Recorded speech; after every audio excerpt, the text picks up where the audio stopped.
O Tribunal de Contas do Estado rejeitou o balanço com os números de 2014 e 2015 da Câmara de Sertãozinho.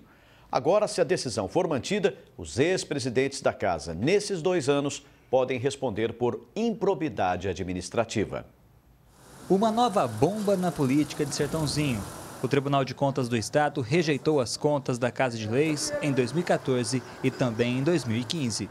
Esses votos, eles apontam possíveis supostas irregularidades na existência dos cargos comissionados da Câmara Municipal de Sertãozinho. Esses cargos comissionados que se destinam a chefia, assessoramento, estariam desempenhando funções típicas de servidores de carreira concursados. O principal fator da rejeição do TCE foi o excesso de funcionários comissionados, desproporção em relação aos funcionários de carreira e falta de escolaridade adequada para a ocupação dos cargos. Podemos fazer um juízo de valor aprofundado sobre o tema sem termos acesso a todas as informações.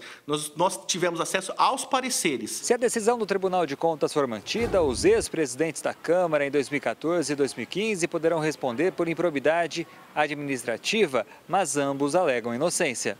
Rogério Magrini, presidente da Câmara em 2014, disse que naquele período realizou as demissões necessárias e também concurso público para elevar o número de funcionários de carreira.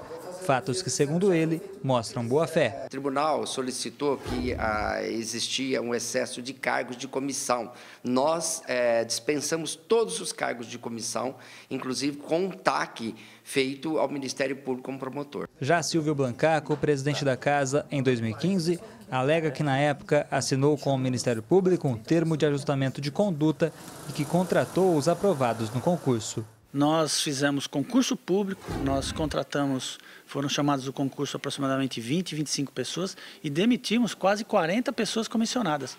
Mantivemos o equilíbrio, tudo isso dentro de um TAC que fizemos com o Ministério Público, com o aval do Poder Judiciário. Jefferson é cientista político e, portanto, especialista neste tipo de assunto.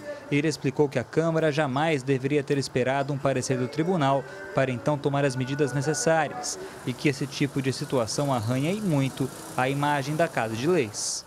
Principalmente no momento em que a gente enfrenta uma crise política muito forte, uma crise econômica muito forte, qualquer tipo de notícia, que venha trazer alguns indícios de abuso ou de mau uso do recurso público tende a arranhar a imagem da Câmara. Em 2016, o Jornal da Clube mostrou que as contas da Câmara não eram aprovadas desde 2009 pelos peritos do Tribunal de Contas, especialistas em encontrar irregularidades. As contas reprovadas, reiteradamente, deixaram a população descrente. Davi Florim, de Sertãozinho, para o Jornal da Clube. Agora ao vivo, Thaís Mantoani traz mais informações. Thaís? Se a transparência na Câmara de Sertãozinho é colocada em questão também. Sobre esse assunto eu vou conversar agora com a advogada Marina Dias. Doutora, a Câmara de Sertãozinho tem 7 anos consecutivos de contas rejeitadas. Qual que é a gravidade desse fato? Boa tarde. Boa tarde. 7 anos de violação constitucional. Então, conforme o próprio parecer do Tribunal de Contas, isso traz graves consequências administrativas, principalmente ligadas ao dano ao erário público. Então, o artigo 37 da Constituição, ele impõe até que a Câmara ela tem uma certa flexibilidade para fazer contratações sem concurso. Mas em casos excepcionais, por exemplo, calamidade pública, o que não se vislumbra no polo industrial na cidade de Sertãozinho. Então, se não é um caso emergencial, se é algo que pode ser aguardado, a abertura de um concurso público, nós estamos então diante de um nepotismo, que é a maior doença dentro da administração. E a atribuição do Tribunal de Contas é justamente de fiscalização contábil, orçamentária e financeira das contas da administração.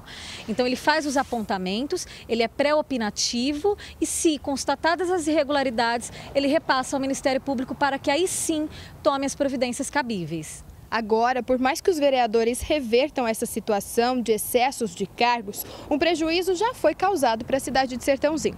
Sim, o prejuízo é patente, porque a regra da Constituição Federal é contratação de cargo público, concurso público. A contratação por indicação, por apadrinhamento político, por confiança, ela deve ser transitória. Até porque esse excesso de contratação, ele causa um desequilíbrio na administração, porque o dinheiro que poderia estar sendo gasto em outras áreas está sendo gasto com esses funcionários. Muito obrigada pela sua participação aqui no Jornal da Clube e daqui a pouco eu volto com outras informações. Pusse. Obrigado, Thaís.